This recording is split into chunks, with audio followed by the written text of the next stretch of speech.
Yeah. Hi. What's up, man? Nice. How does it feel to, you've regenerated the Penguin pretty much. I mean, everybody's always talking about the Joker, but you've really brought this character really back to life. Thank what you, does that man. mean to you? Well, I share credit with our amazing showrunner, our executive producers, John Stevens, Danny Cannon, Bruno Heller. The vision started with them, and I'm the vessel. I just showed up, and when we auditioned, I didn't know really what I was auditioning for. They wrote a fake scene, and so everything I brought to that scene just instinctually happened to match their vision of where they wanted to take the Penguin in the story. And again, sometimes lightning strikes, and sometimes you get the job, and sometimes it leads to amazing experiences like Gotham has been for me. It's just It seems like every season the Penguin grows and transitions into something else. What can we expect in this final season for his growth? I think really what I'm setting out, like the story that I feel like Gotham is telling is about how this city, Gotham City, corrupts and how it destroys love. And when we start the show with Oswald, there's a shred of humanity there. He's still trying. He's Fish Mooney's umbrella boy. He's working his way up. He's failing. He's figuring it out. And there's something, I don't know if identifiable is the word, but again, something sympathetic there. We know what he's striving for and why he's making these decisions.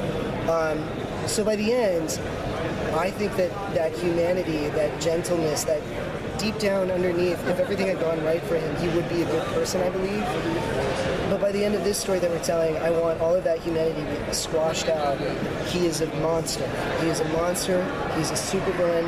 Gotham City has taken this person, Gotham City and the people who live it, and they've beaten out every shred of humanity, so that we see at the end, we see the supervillain that we all grew up knowing. We see someone who can really challenge the Batman, and that's where we're going to be at the very end. Just really, really powerful.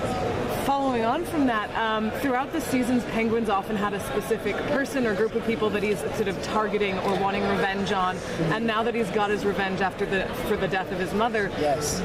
Who's the main target for the final season? Where's he going to go? Yeah, right. I mean, it's actually a really great. I feel like when that happened at the end of season 4, when he avenged his mother's death, I feel that released him. That was really the last piece of vengeance that had not been spoken for, that he hadn't, it was the last bit of revenge that he hadn't gotten yet, and then he got it. And so when we start season 5, he's taken over City Hall.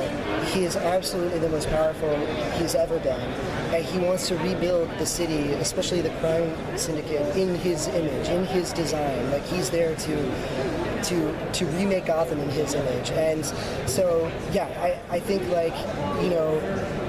there will be revenge. I don't know where he's going exactly. I haven't read the final episodes yet, so I don't know. But the way these alliances in these last 10 episodes are changing so fast, we'll have to see, if Gordon is the friend that he always thought he was, if Riddler is the ally that he thought he could be, we have yet to see. So revenge may be coming for any of them. I don't know who it is, but probably someone. Is there any chance of a spin-off for you once Gotham concludes? I mean, I haven't heard anything, and if there's talk of it, they really should let me know, because when we wrap the final scene, I'm walking upstairs and I'm shaving my head and going back to blonde. So they better get all they need to get, or let me know, because this is going away immediately.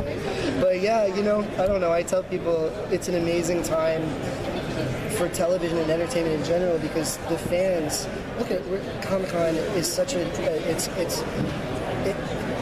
it's such a phenomenon, and the fans actually through social media have a voice. They can choose to keep characters coming. It's if there's desire for it. This has been the most gratifying character I've ever played in my life, and I owe everything to this character and to this job. So if they needed me or wanted me, if the fans were into it, I would be there in a second.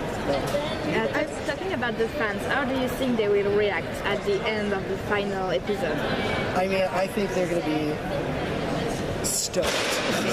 Absolutely thrilled, because I'm thrilled the fact that I get to show the traditional Penguin from the comics, and really having seen the designs and where we're taking visually the character. I think it's one of the most. I think it's one of the closest film version of the classic comic book Penguin that we've seen. They're all classic in their own way, but this, I feel, is just it's so close to the original source material. I'm so excited for people to see it.